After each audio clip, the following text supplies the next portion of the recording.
This is the XEV 9E and it's an all new all electric SUV by Mahindra. And one of the big highlight features is that it's an SUV coupe and that it can possibly offer one of the best value for money propositions in the EV SUV space right now. You're watching NB Drives. My name is Nishmanya. Let's find out if that statement holds true.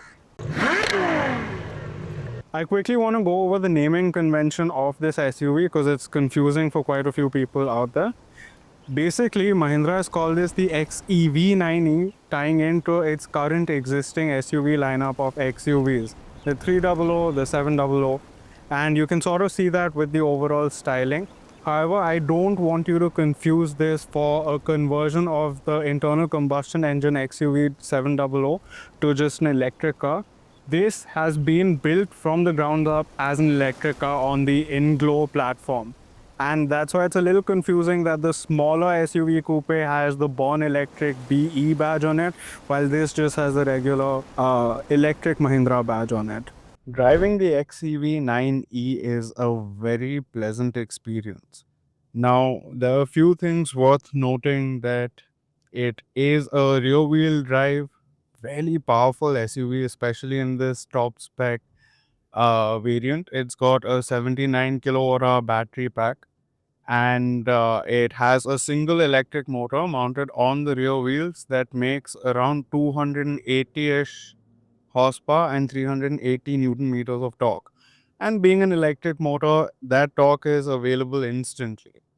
However, in its regular driving mode, they have done a pretty good job at tuning the throttle response. It isn't so immediate that it'll be difficult for newcomers to get used to, because EV motors can be a lot of fun, but if you don't know how to handle instant torque and instant power, it can be a little bit of an issue. I also quickly want to touch upon the driving modes. There are a whole bunch of them. I think six in total. There's your default, there's your range mode, there's your everyday mode, and you have your race mode, your snow mode, and you have your street mode. Now, for the most part, I think owners are going to leave it in the everyday mode. And the reason I think this is going to happen is because honestly, you get as much power as you really require out of a car like this. You know, the throttle, it's not snappy like you'd expect a 280 horsepower EV to be, but it's nice, linear, and it feels very controllable. And as I mentioned, there is a boost mode, which when engaged, you can really access the full range of the motor's potential. So say I want to overtake now. Oh, that is fast. It really picks up pace fast. And yeah, I don't think you need more performance than that. And the boost mode lasts you like a minute. So if you do need to get out of like a overtaking situation, it's more than enough without you going into race mode. Now I did play around with race mode, and I'll be honest, it was a lot of fun because that paired with the regen, there's instant acceleration, and then as soon as you let off the gas, it starts slowing down with regen, and it makes it quite enjoyable in terms of how peppy the car feels. So that manic EV performance is still there. It's just not quite as potent in the other modes, and that makes sense. This brings me to the steering wheel of the XEV9E. And here again, there are a few things to note. First and foremost, that the wheel itself is quite nice. It's got this squarish unit. Feels very good in the hand. Nicely padded, good leather. I'm not a big fan of the controls on it. It's got this digital, like, backlit kind of semi screen, semi button layout. And the thing is, it's a little difficult to operate. Like, you have to press the buttons really hard, and you inadvertently always end up pressing the horn. That's not ideal. Segueing this into the driving dynamics of the XEV9E, It's really good. Like, this is one thing that really, really impressed me with this car. It is the fact that it's got such a nice steering wheel. Honestly, guys, I wasn't expecting much given that this is a big, heavy electric SUV. And I was expecting, your run of the mill lightweight steering wheel that's not particularly going to be the most engaging to drive. But surprisingly, Mahindra has done a very good job. It's really light at low speeds, which makes it super easy to like pull around and get you out of a parking lot, a tight parking lot, or even, weave yourself through the congested city roads. And as you go out on the open highways and pick up speed, it really becomes very, weighty and gives you that feeling of sure-footedness. Yeah, and it feels confidence inspiring. Your dead center feel is good. It feels like you're putting effort to move the car around, which makes it feel that much more planted. And this also benefits when you go into, the longer sweeping corners as well as tighter corners such as this. So, like, the level at which I can chuck the car into a corner and come out is extremely impressive. Though remember that this is a heavy, heavy car, and the brakes, while good, have a little bit of a spongy feel to them, especially in the initial part of the pedal. So when you really slam on the brakes, it feels like it takes, a extra half second to slow down. And especially when you're talking about heavy cars and really fast ones that can get up to like triple digit speeds in what Mahindra claims is under 7 seconds, which I don't doubt in boost mode and race mode. I totally think that's where it is. It is definitely something you have to keep in mind when you are, you know, driving fast. Give yourself that extra space to slow down. Another part to what makes the handling so good on this car is the fact that it's got semi adaptive suspension, which honestly works pretty well. On paper, apparently, it can react within like 15 milliseconds to any change in the road. And what that means is essentially if the road gets extremely bumpy or surface changes, it can adapt and make the dampers a little softer or a little harder depending on the kind of road surface you're on. And what all this translates to is a very comfortable ride. Honestly, from up here, you've got probably one of the nicest Mahindra suspension tunings that I've come across. It's really nice and soft at low speeds. As you pick up pace, it doesn't feel wafty. There is a little bit of body roll. You have to remember this is a 2.5 ton EV, but the fact that it manages its weight so well is a big, big achievement for this electric SUV. So it really doesn't feel very difficult to drive, and I think they have set up the right handling balance really, really well in this. Before I move on to anything else, I really do want to also point out the visibility, which for the most part is very good. You have a great view out in the front and the sides. The glass house is very big. You have very large wing mirrors, which do this great thing that when you put it in reverse, it goes down automatically. That makes life so much easier. My biggest gripe with this setup, I know it's an SUV coupe, but if I could show you, I think I'll insert a clip of what the rear visibility is like. It's non-existent with all three headrests in the rear in place. You have basically a slit where you can't see anything, which is, I think, one of the reasons why it has a very good 360-degree camera setup, which I guess makes up for the fact that you can't really look out the back. So you're very reliant on your wing mirrors. But yeah, at least you do get a good comprehensive camera system. Let's quickly talk about the ADAS system on this car. There is a level 2 plus ADAS system, that's Advanced Driver's Assistance System, which brings a lot of safety equipment with it.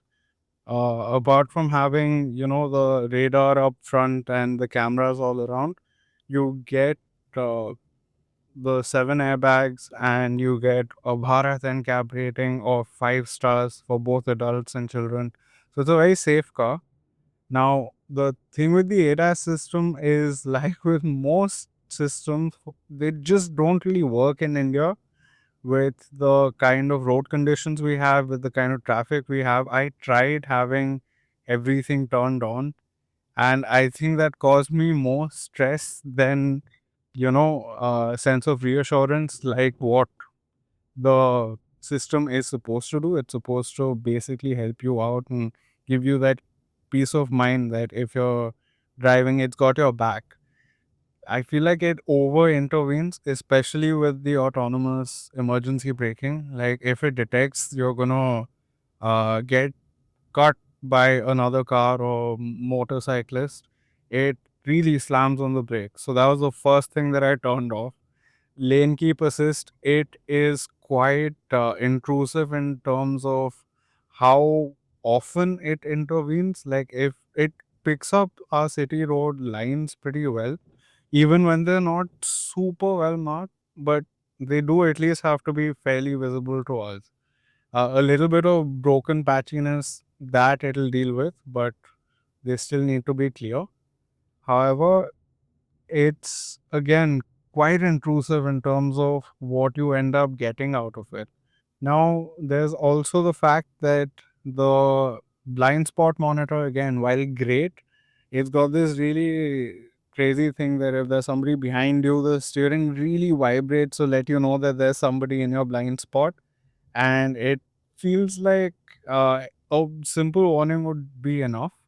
But the fact that it like keeps reminding you through the steering vibrating, it can be a little jarring for people, and I can see how that'll get annoying really fast. So while I did leave the monitor on while I was testing it for the last couple of days, I think many people would turn that off as well. And at that point, your ADAS system essentially becomes difficult to recommend to anyone, even if they want it just for like peace of mind. So that is a little bit of a shame that that is how it played out. But it is a capable system. It does work as you'd expect. Like if there is something that is in front of you suddenly comes out of nowhere, the brakes could save you. But I just feel like most people aren't gonna keep it running. The range I ended up getting out of this car over the week, just under a week that I got it, is roughly around 480-ish kilometers real world. And it's worth noting that I was driving fairly erratically because I was trying to film it, I was trying to test it, and all these things considered, it did end up taking, a little toll on how I drove the car. But that means that the overall range, if you guys are to drive yourselves in a more sedate manner, if your chauffeur is driving you around, it'll most likely be upwards of 500 kilometers. And that's quite impressive for an EV, especially if you're going to just use it largely around the city and for occasional trips out. And I think that makes this fairly usable. Design is a subjective thing, though there's one thing that you just can't deny when you look at the XEV90, that is its dimensions. This is 1.9 meters wide and it is about 4.8 meters long, just under 4.8 meters. That makes this quite a large car, actually fairly big, even in comparison to something like the XUV 700, which a lot of people can't really make out just in photos. And let's quickly go over the design touches up front. You get this lovely wraparound LED DRL segment that looks quite sharp in person. These new LED headlights, again, very smart looking. There's a nose plate with this really nice texturing up here to break up some of the visual mask. You get your cameras here, sensors for ADAS down there. There is an air dam that takes care of all your EV cooling needs. And this clamshell bonnet is also rather fetching. Here on the side of the XEV 9e, you will notice a few things. One, there are some very pronounced character lines. I especially like this one around the waistline that carries all the way through. Looks really smart and defining. And even here on the rear haunches, you'll also see that the wheel arches are squared off out here. And there's a lot of black cladding to hide a chunk of the visual mass on the side. The other big thing is the fact that this is an SUV coupe, so you will see that the belt line is rising while the roof line is tapering, and all of this culminates in this notchback style rear end. Another thing that you'll notice here on the side are these 19-inch alloy wheels. Now 19 inches are quite big, but it fills out the wheel wells quite well. I think they could even go one size larger, though these do look quite nice on the XEV 9e. The rear of the XEV 9e has this nice notchback style design, and there are some things to point out in terms of the overall look. One is the tailgate. It's got this nice detailing here with the creases that they've done in the metalwork. There's also this huge tail light that goes all the way around and mimics the look of the front end. It looks quite sharp in person. Another thing I really like is this spoiler. The integrated roof spoiler looks very sporty and fits the aesthetic. The low part of the bumper is fairly sedate in terms of look. There's no diffuser or anything out here. But on the whole, I do like how it looks from the straight on rear. Though, in my opinion, the rear three quarters, if you're looking at this area, is a little too bulky. And I feel there's a little too much gloss black cladding all around the car, at least for my tastes. I understand why they've done it. They want to cut down on the visual mass, but I feel like it would be better if they just left more of it in body color. Well, let me know, what do you think about the design of the XEV90 down in the comments below. The interior of the XEV 9e is probably one of the most tech-laden cabins in the sub 30 lakh rupee segment, and it is quite evident why when you just look at the number of screens we have here. There are three 12.3-inch screens. This is your driver's instrument display. That is your main infotainment screen with all your main settings, so your apps, your wireless Android Auto, which if you quickly go into, you'll see is extremely responsive. And if we get back out of this, you'll see the other settings out here. They include your battery information. You have this really cool off-road mode also, which I'll show you in a second. So there's your off-road settings, which will show you your direction, charge, as well as your wheel angle. There's also a lap timer, as well as something that'll help you record your 0 to 100 if you ever want to do that in an SUV like this. Now, the big point in the front is this third screen, which, as you can see, is also a 12.3-inch screen for your passenger, and is designed to be able to control different songs and media controls, as well as have its own little section with apps like YouTube, Hotstar, Amazon Prime, Netflix for your passenger to watch on long trips when they get bored. It even has some preloaded apps for shopping in case you get bored while you're in a traffic jam, or like on your way back you remember you've not got groceries. So yeah, you can probably do your shopping there. I don't know who would want to use it, but yeah. And another slight issue is that from the driver's seat, you can still see the third display, and that can be a little distracting, especially if there's like a show or a video running. And I wish they put some sort of a privacy screen so that you can't see it from the driver's point of view, like some of the other high-end cars do it. Apart from that, the other features here, there is a wireless charger, works pretty well. There is a second tray that you can just store your phone in. It's a little small, so larger phones will be a tight squeeze. There are two USB Type-C chargers. And apart from that, you get this nice media dial down here, which you can use for multiple different things. Apart from just media, you can click this button and it'll take you to a quick shortcut for your AC settings. So you can just press on it, change your fan speed, which is quite convenient actually. And if we stop that and go over to the right, you can change your seat ventilation, which I wish they had a dedicated button for, but I guess at least they have this dial shortcut. And you can even access your vehicle data by pressing this bottom left button, which will take you to your different drive modes.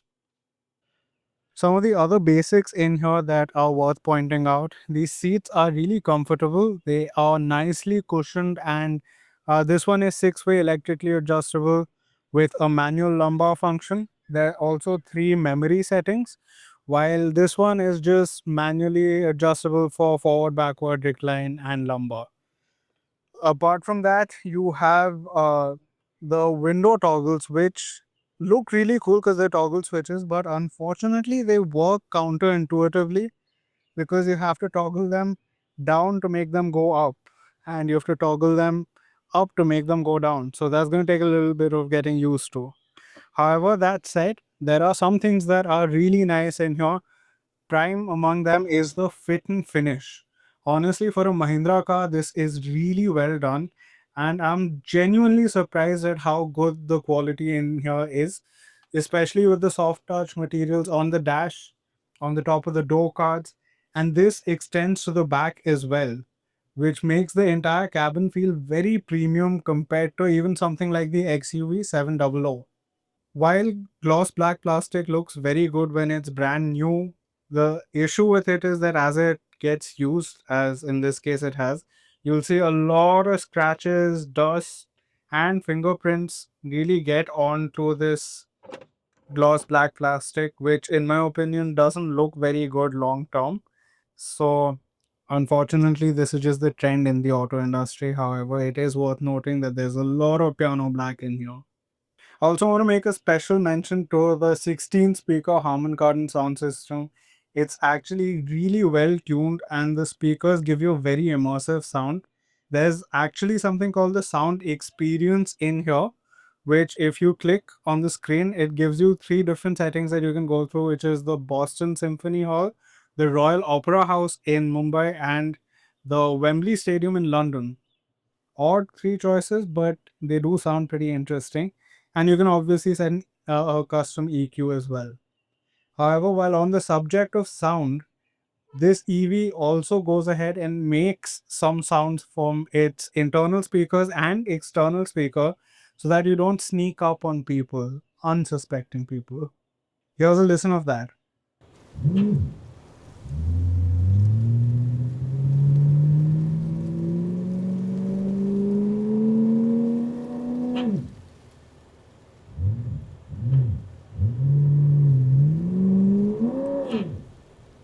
Before we move to the rear, let's also talk about the door handle situation. In the front, you get these pop-out handles which look really cool, though I'm not a big fan of how they work in operation.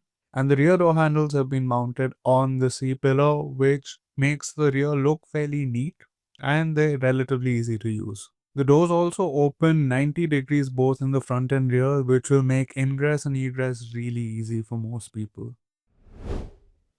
Now, coming to the back seat of the XEV 9e, this is a place that's going to be very important to those of you who are purchasing this as a family car or are going to be chauffeur driven in. Good news here is that this seat is set to my driving position. I am 6 feet tall and I have about 4.5 inches of knee room out here, which is really good. Another thing worth noting is headroom. Yes, this is a SUV coupe, so that means it is sloping roofline back here, and that means there are about an inch or so of headroom with the seat in this reclined position, which again isn't too bad. Shorter passengers will not have an issue. Other things to note at the rear. I like how they've not compromised the seating position back here. Despite the batteries being under the floor, you don't sit very knees up. And I feel that is one of the reasons that's made headroom a little lower back here. Otherwise, if they've gone the traditional EV route and sunken the seat in, you'll probably get a decent amount of headroom back from that.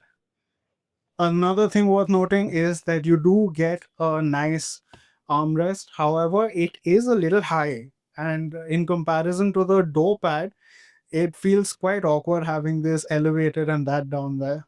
Not the most comfortable, but you at least get two cup holders in here.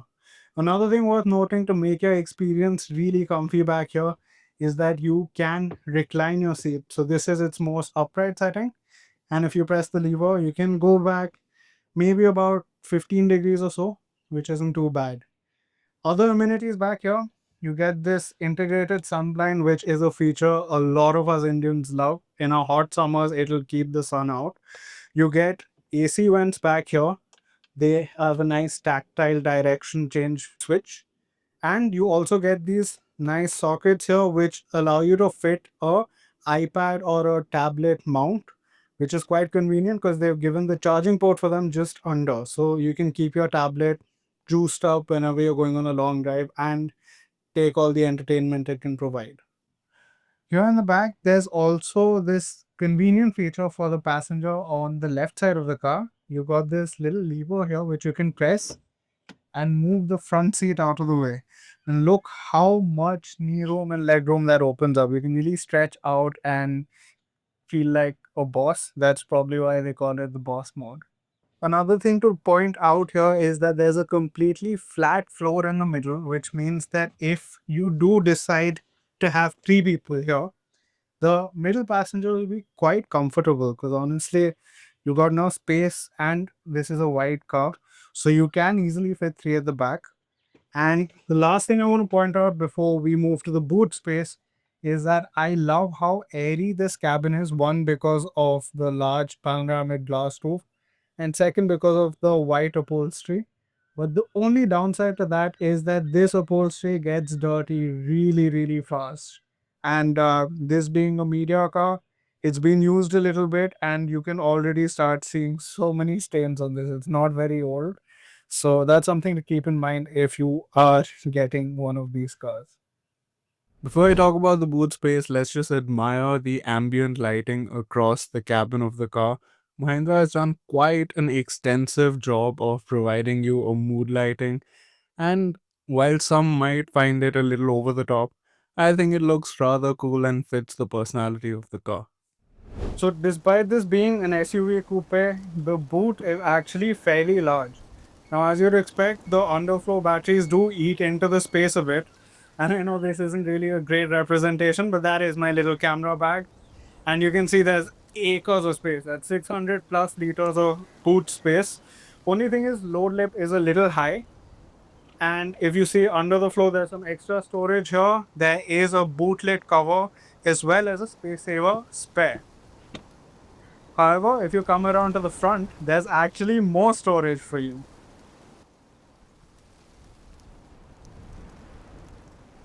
There is a fair amount of space in the front trunk, or frunk as some people call it. There's about 150 liters worth of space. And honestly, you can fit a small cabin check-in bag in here or a bunch of backpacks. So there's actually a fair amount of usable boot space up here as well.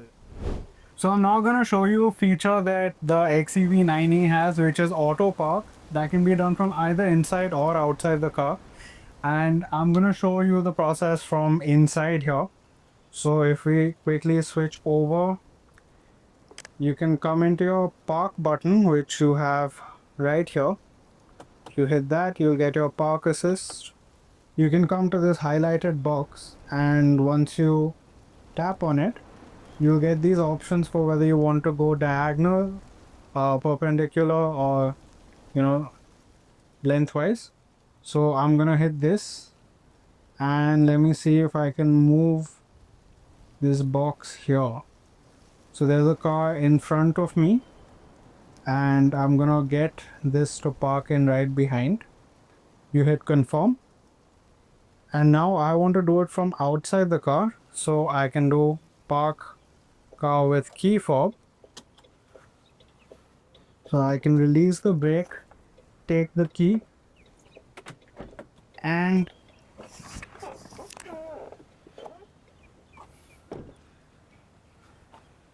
now all I have to do is take the key and hit the forward button to make it go forward. Okay, I have to walk with the car or it doesn't move. So now it's come to the place I was going to start turning. So now I press the back button, and there we go. Oh, I have to go with the car. I forgot.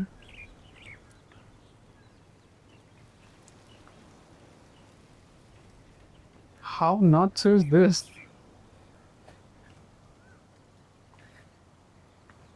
I'm taking my car out for a walk.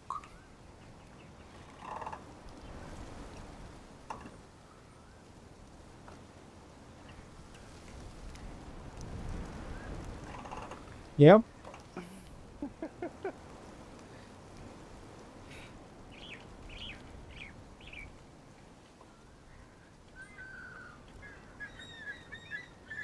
And there we go. It's parked off. Pretty cool, huh? So to answer the question that was posed in the start, is this the most value for money EV SUV in our market right now? A straightforward answer would be yes, it makes a very strong case for itself. It's got a large battery pack, powerful motors, and it's got so much tech on the inside. There are a few downsides. I feel the ADAS is a little too intrusive and used. I feel like the interiors could do better with having another color instead of a light upholstery. And some of the tech has been a little fidgety to use. Also, while the design is definitely distinctive and memorable, it's not for everyone. I like to point out in every EV review of mine that electric vehicles are just not meant for every type of buyer, especially in India. If you consider the EV charging infrastructure and the other kinds of restrictions that we have in terms of getting home chargers fitted in our different societies, it can be a little bit of a headache to charge these cars up. And even though the XEV90 has a pretty decent range, it isn't good enough to be your one and only car.